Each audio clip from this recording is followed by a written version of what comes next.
Now we will discuss the disposition of criminal cases. When a criminal case is opened, at some point in the future, it must be closed.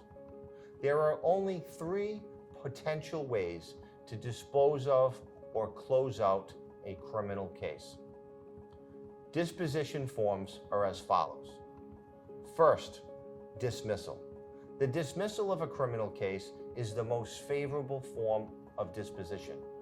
This is a circumstance whereby a defendant has been accused of a crime and for whatever reason, at the conclusion of a case, the prosecutor has decided to dismiss the case with no admission of guilt or acceptance of responsibility. The second way to dispose of a criminal case is with what is known as a form of accepting responsibility.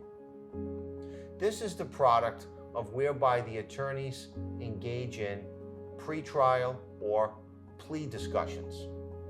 The attorneys discuss the strengths and weaknesses of each other's case, a defendant's individual background and circumstances, and the impact that his or her crime has had on others.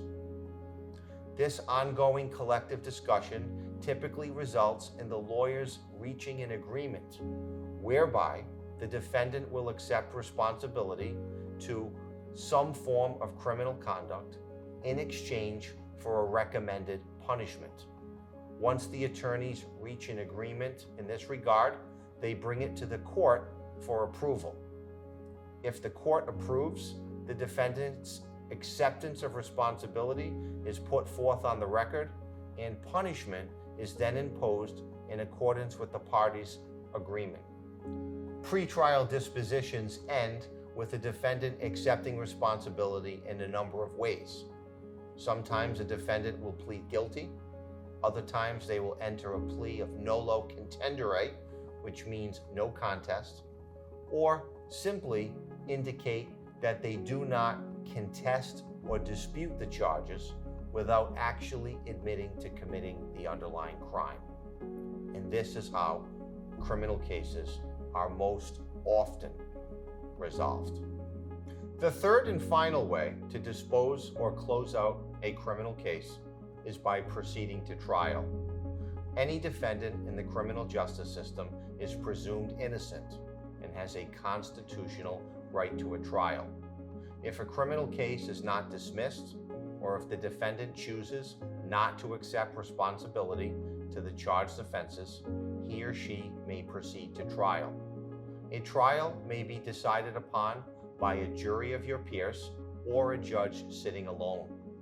At trial, the prosecution is required to prove guilt beyond a reasonable doubt. The defendant has no obligations at trial. However, through legal counsel, the government's witnesses may be cross-examined and the government's evidence may be challenged. A defendant at trial has an opportunity, though not an obligation, to present witnesses and evidence in his or her own defense. A defendant may choose to take the stand, to testify and deny the allegations, or remain silent. At the conclusion of a trial, the fact finder, whether it be the jury or judge, will decide upon the issue of guilt. If the fact finder returns a verdict of not guilty, the case will be over. On the other hand, if the judge or jury finds the defendant guilty of any charges, then the defendant will be punished accordingly. My name is John Calcagni, former federal prosecutor and head of New England's premier boutique criminal defense law firm. If you've been charged with a crime in either state or federal court, call me now for a free consultation.